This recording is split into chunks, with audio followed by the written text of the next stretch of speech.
So we got Atlanta this week. Atlanta's 0-5, Minnesota's 1-4. I know on paper that doesn't look that enticing. But offensively, Atlanta's 11th in total offense, 390.6 yards a game, but 20th in yards per play at 5.6. They are 8th in passing yards at 276 flat, 18th in sacks allowed with 11, and 16th in sack percentage at 5.1%. 17th in rushing yards at 114.6, 12th in yards per carry at 4.4, but only 18th in attempts per game at 26, so they're having some effective carries, just not a lot of carries. 22nd in third down percentage at 40.6, and they are 26th in red zone at 52.9%, and 21st in points per game at 24.4. So defensively, 31st in total defense, 446 yards a game. 31st in yards per play as well at 6.5. 31st in passing yards at 335.8. 29th in sack percentage at 3.3%. And 21st in terms of pressure percentage at 21.1. 14th in rushing yards allowed at 110.2. 14th in yards per carry at 4.3. And the attempts are 25.8, which is good for 12th in the league.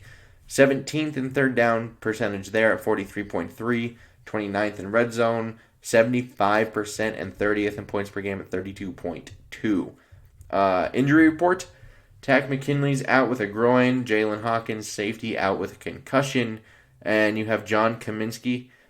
He is questionable with an illness. It is listed as not COVID related, and he did not practice on Friday, so we'll have to see how he's feeling on Sunday.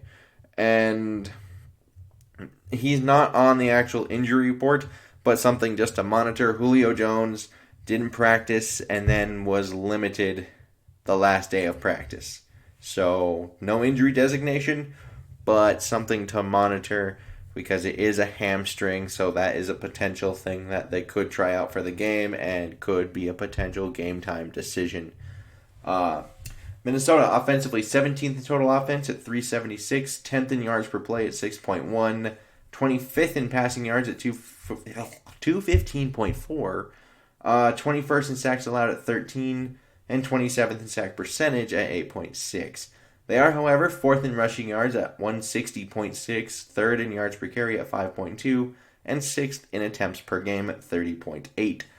They are 24th in third down percentage at 39.2%, 4th in red zone, 76.5%, and 15th in points per game at 26.4. Defensively, we saw improvements last week. 26th total defense as of right now, 404 yards per game, 23rd in yards per play allowed at 6.1. Passing yards, they are 27th allowed with 271.4, but they are, however, 15th in sack percentage at 6.0%. And 13th in pressure percentage at 23.4%. Those are both up. Those keep rising. We want to see that. 24th in rushing yards per game allowed at 132.6. 19th in yards per carry at 4.5. And 24th in attempts per game against them at 29.6. They are, however, the first third down defense in the league right now at 27.8%.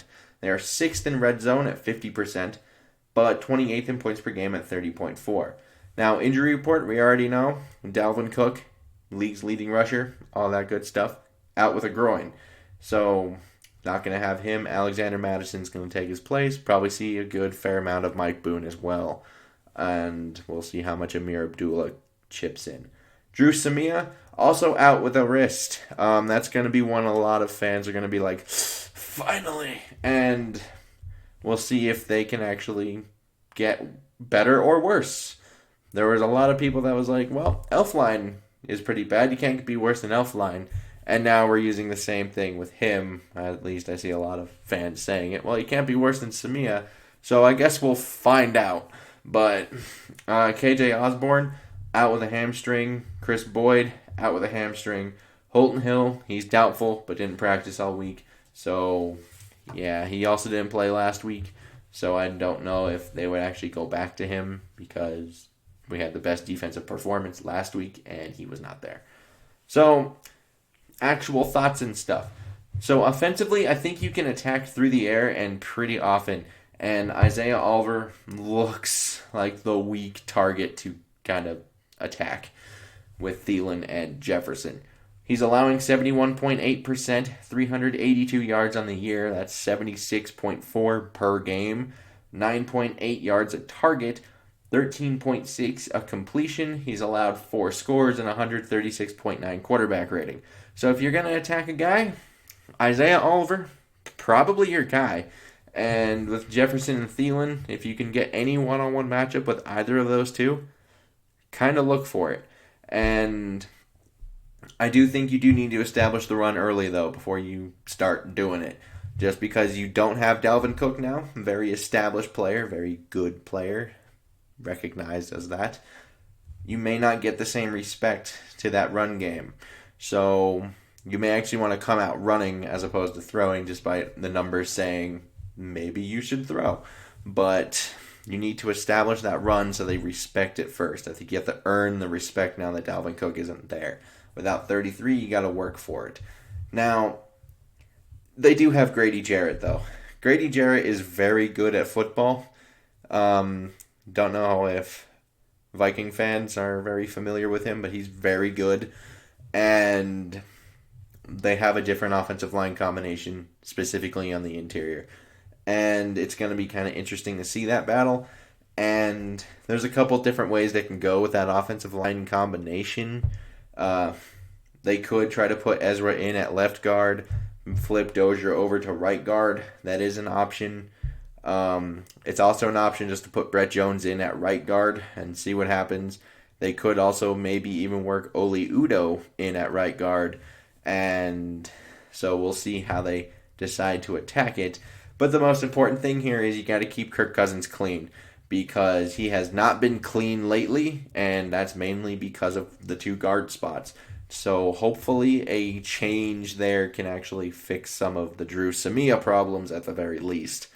Defensively, Calvin Ridley's kind of been going off, so that's another challenge for this young secondary. And obviously if Julio Jones can go, that adds a whole new level of... But he's something to look out for. Could see a similar way of attacking that we saw last week in Seattle, where they were kind of protecting a lot of the deep stuff, and maybe they'll give them some underneath. But if they're unwilling to take the underneath, maybe you might be able to get some coverage sacks and things like that. Just try not force them to basically not play for turnover and not to take an unnecessary risk kind of thing. We could see a very similar thing play out there in coverage. Like I said before, they don't run it often, but when they do, it is quite effective. Todd Gurley, he's right now at 4.7 yards a carry, and then you have Brian Hill, he's at 5.3. So they may not be running it that much. Only 18th in the league right now at 26 carries a game. But when they run it, they're effective. So you need to kind of shut that down and start. You need to get them in that 3rd and long range, 3rd and long, 3rd and medium, because they haven't been that great of a 3rd down offense. Only 22nd in the league at 40.6%. Minnesota, 1st in the league on 3rd down defense. So obviously that is something that is working very well in their advantage here. So you kind of want to just cramp down on that and maybe force them to try to chuck it deeper into your soft zones that you're likely going to be trying to play. Now, Matt Ryan, not the most mobile guy. He can get you every once in a while with his feet, but for the most part, he's not a very mobile guy. And so go get him, however that may be.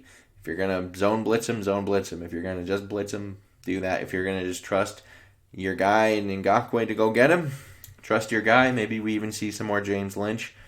They did release Hercules Mataafa this week, so vote of confidence there in James Lynch, the 4th-round rookie, after getting his first sack last week.